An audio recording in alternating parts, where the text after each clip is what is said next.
Guys, so natuloy din yung ating pinapangarap.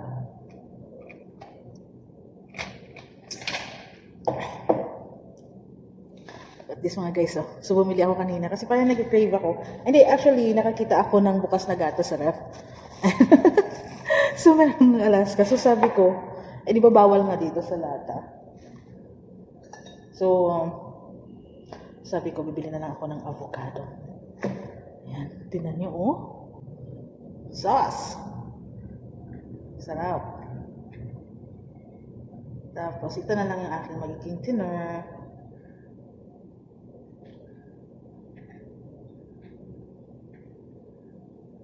Ayan, oh.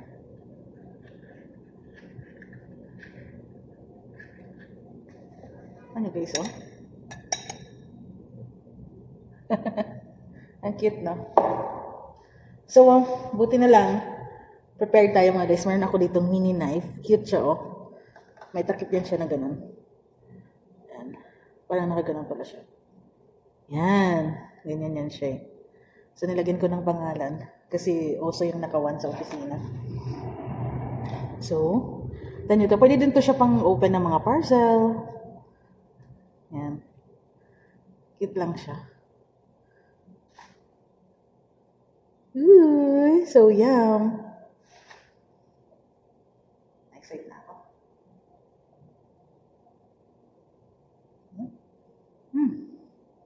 Naaalala mo talaga yung mga nakaraan eh. Yung nung kabataan mo ba? Ito inaamoy mo eh. Naalala ako. Nung mga grade 3 ako. Anong kasing tanim ito si Lolo eh. Sa probinsya. Avocado.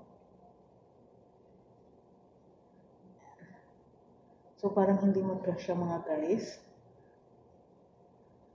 Ayan. Iwan ko pa itong isa. Kasi parang hindi siya mag-crush sa aking lagayan. Look at that.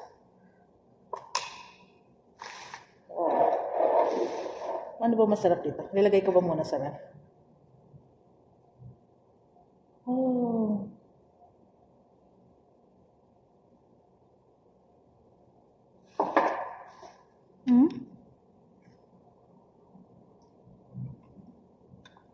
Paano ba kayo kumain ng avocado? Yung iba kasi parang sinaslice lang eh. Yung iba naman durog na durog. Ako kasi gusto ko yung durog na durog talaga. Yung iba naman ayaw ng durog na durog. Ay, yung friend ko pala si Lizzie. Nilalagyan pa ng tubig. Hello, Lizzie. Huh?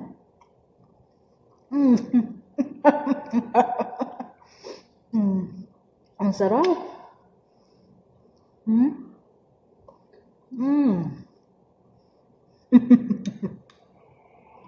Sarap talaga. Or ilagay ko kaya muna sa freezer, no? Mga 15 minutes.